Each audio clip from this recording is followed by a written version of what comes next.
San Francisco 49ers wide receiver Brandon Aiyuk has found himself under a pretty big microscope after he signed a $120 million contract, and rightfully so.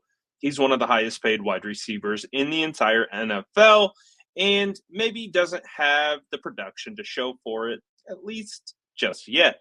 So, as we know, it made the rounds last week when he was talking to the media and he said he was kind of scared to get into the tape because it was week one and just didn't really wasn't the energy and the vibe that he was used to. Obviously, we understand tumultuous situation in regards to negotiation, a late sign, missed all the training camp.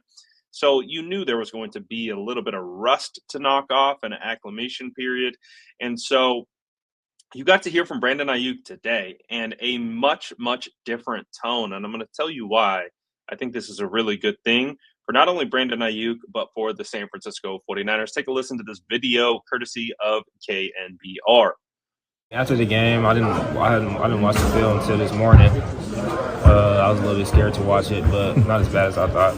You were scared to watch it? I was scared to watch it. Did it just not feel right at the time? Happy to watch the tape this week. Yeah. What did you like? I like just coming back alive in the running game. Just my feet a little bit better. Just having more fun. You obviously always want to produce, but with Devo out, Christian out, do you feel anything more like, hey, I've got to be able to step up even further now, given the situation?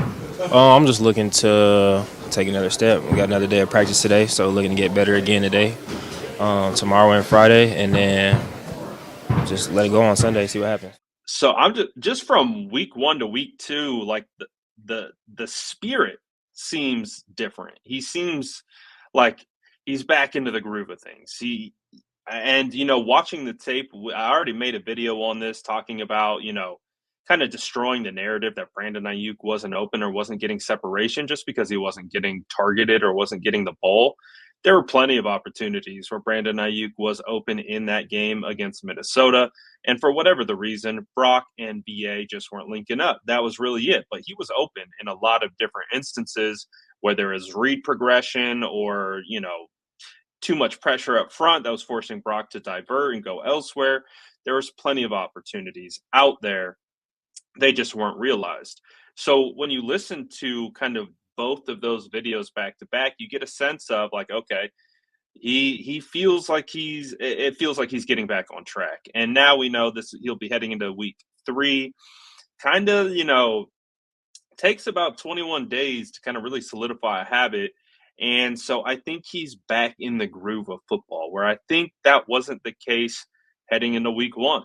And heading into week 2, still trying to develop that rapport with Brock and rebuild that. Obviously, they haven't had a ton of practice together, and the whole offense in general didn't look that great. So now listening to him speak, it gives me a lot of optimism, especially knowing that he's going to be the de facto number 1 target out there, or at least competing as that with George Kittle, because no Deebo Samuel or Christian McCaffrey will be out there. So as a result of that, you're going to get a lot of Brandon Aiyuk most likely. And I think Aiyuk is just judging by what he's saying and his spirit and kind of just that little clip. I think you can get a sense that BA feels settled, and he feels like he knows what he needs to do now. He knows what needs to occur. And so I really do believe that BA and Brock are really going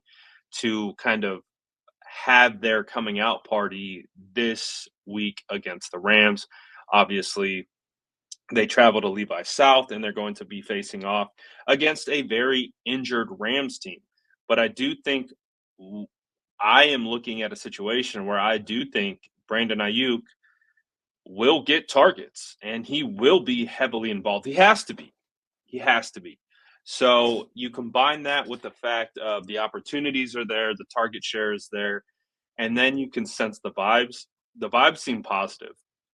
And I'm a big vibe guy when it comes to football because you play how you feel. If you don't feel good, you're not going to play good. And so if BA is feeling better and he's feeling more in tune, he's feeling more locked in, I expect him to have a much better performance against the Rams. So I think this will be a great opportunity for BA to kind of skirt the narrative that is following him because obviously, as we know, it happens with every single player. It's going to happen with Brock when he gets paid. People just the expectation of you completely changes after you get paid because if you get paid like a top player, guess what? The expectation is you perform like a top player week in and week out. And if you don't, you're going to hear about it. That's just how it works. Especially in today's era of social media and all those different things. So with Brandon Ayuk, just this little, and again, I wanted to show these clips back to back because you can see the difference. You can see, the energy change, and it feels like he's gaining his confidence back, and that's huge. Confidence is fragile in the NFL, and sometimes for some guys, when they lose it, it's hard to get back. And so when you're going through a difficult situation like he did this offseason, where he was in the headlines every other day, and now there's all this other stuff that's continuing to follow him into the season, it could impact your confidence. So with BA, it's not talent. His talent is there. He's still a good player. We saw him get back to the blocking just like he talked about.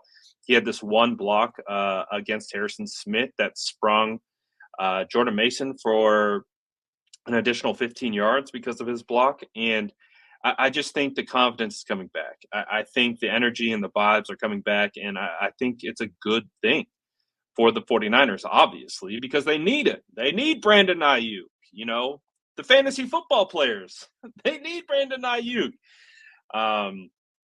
Not me speaking as one of those fantasy football players with 80% of my leagues having Brandon Aiyuk or anything. No, that's not, no, but seriously, in all seriousness, I think the tables turn this week for Brandon Aiyuk and the 49ers. I think the offense is going through a little bit of a rough patch, at least against this game against the Vikings, and they have the opportunity to come out on the other side of it. And I think that's what they're going to do. I do believe that. I think there's a lot of negativity surrounding the team right now after, losing to Sam Darnold. And that's to be understood. But I do, like I said, I think they shake that off, and you're going to come out. You're going to see an energized, kind of fired up 49ers offense. I really do expect to see that. But I'm curious to know, what do you guys expect to see, and what do you think of this interaction? Are you reading it the same way that I am? Or are you thinking, I'll believe it when I see it? Because I know there's a lot of people that are upset with BA right now, and they're kind of down on BA, and understandably based on their particular context of how they viewed the situation. So if you one of those people, which is, again, it's fine. If you're upset at BA, what did you take away from this? Do you see that maybe he is trending in the right direction? I'm curious. Let me know in the comments below. And as always, make sure to like and subscribe for more updates.